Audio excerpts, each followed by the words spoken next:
xamante ne fi mu toll nii dina am lu bari dinañu yokk seeni ay taxes teg ko ci yenn pàcc yi ñëw na également ci li nga xamante ne moom moo di wàllub fisc bi mais également ci li nga xamante ne moom moo jëm ci wàllub traque yi mu daal di wax alors président Lamine Gueye tey lan nga jàngat d'abord ci premier ministre. waaw tey de wax dëgg yàlla tey gars yi moom grand théâtre moom vraiment. c'était maanaam ko xumboon na déjà xumb bi moom am na parce que gis nañ ne tàcc yi c'était très nourri surprise bi ma njëkk a am mooy la présence du président de la République parce que sincèrement moi je m'attendais pas à ce que le président puisse faire le déplacement parce que je sais pas si yéen déggoon ngeen ne annoncé nañ ko ou pas mais man vraiment je m'attendais pas à ce que le président puisse faire le déplacement parce que jàppoon naa ni premier ministre mooy dem présenter ce plan de redressement mais c'est bien mën nañ ci jàngat dara que à tort ou à raison gis nañ ne li ñu bëggoon wan li ñu bëggoon wan mooy waaw voilà affaire bi amoon ñu coow ci depuis des jours des semaines mel na ni le PM et le président ils se sont retrouvés en tout cas ci li ñuy renvoyer comme image ñu ngi wane ni il y a vraiment une unité seen diggante une complicité sax moo defe naa moo gën a fort unité loolu moom jàngat naa ko ci yëf yi leneen li nag mooy sur le contenu proprement du plan bi moom boo xoolee plan de redressement bi yëpp lii soubassement bi mooy maanaam depuis le début li ñu doon wax que ni la situation du pays est chaotique que les gens ont caché la véritable situation économique que des chiffres ont été falsifiés au point que comme ni ko président waxoon amatul marge de manœuvre maintenant situation boobu est-ce que dañ koy bàyyi noonu wala dañuy wut lu ko saafara ñoom ñu opté pour benn plan de redressement boo xam ne li ko tax a jóg mooy cette situation là bi ñu décrire te population yi di ko dund avec difficulté tey jii ñu ne dañ koy saafara nan lañ koy si saafara bi nag soo xoolee ci jàngat à première vue rek pour gën a wàcce affaire yi man li ma ci jàngat mooy saafara bi yëpp ci ñun lay jógewaat loolu moom lu leer la maanaam mooy saafara bi ñun ñoo war a def su ma nee ñun c'est les citoyens sénégalais waaw ñoom ñoo war a on nous demande encore de resserrer davantage la ceinture pour que ñu mën a joyanti mbir mi parce que foo dégg taxe rek boo ko xoolee ba fa muy mujj ci ñun lay dellu siwaat en dehors peut-être des quelques sociétés étrangères yi nga xam ne ñu ngi ci dëkk bi mais boo xoolee ñoom xaalis la ñuy wër parce que c'est une question d'argent effectivement je l'ai dit ici démb Sénégal li muy traversé yëpp problème mu xaalis la am parce que xaalis amul ci dëkk bi et l'argent le peu qu'il y a ne circule pas loolu nag su amee population yi dañuy am difficulté parce que pouvoir d'achat yi nga xam ne déjà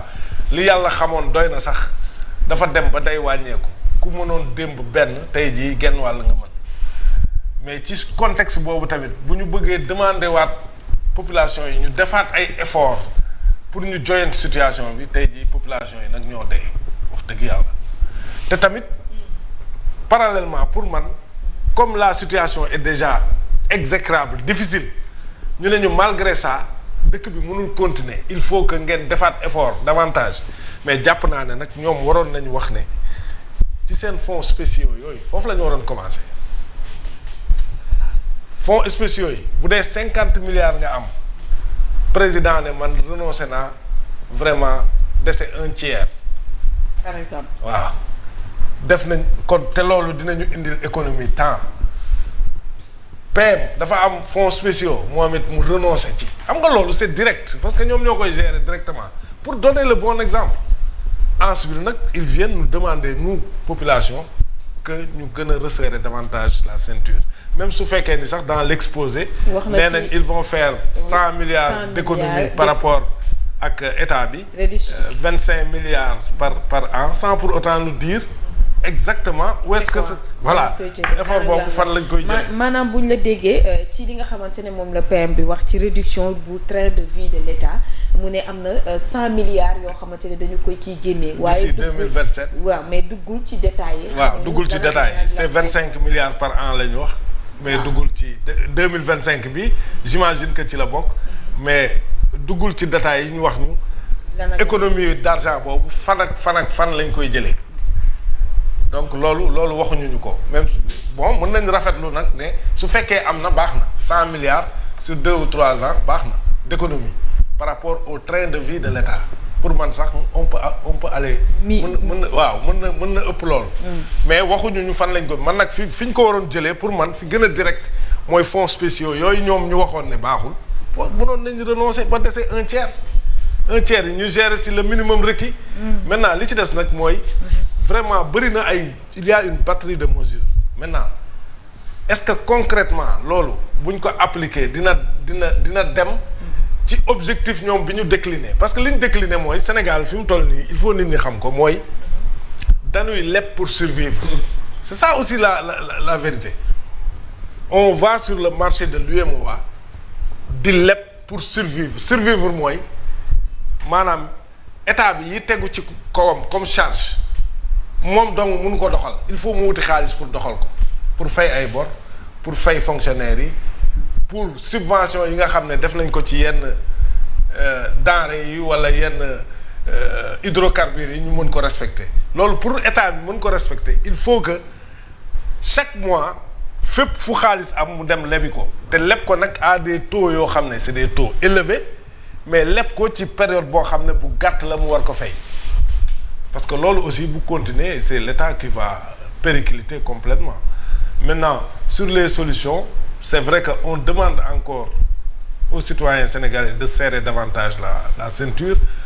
premier ministre wax na ko président nee na ñu soutenir le programme mais il faut que ñu xam ne aussi le peuple agonise on l'a dit ici parce que fi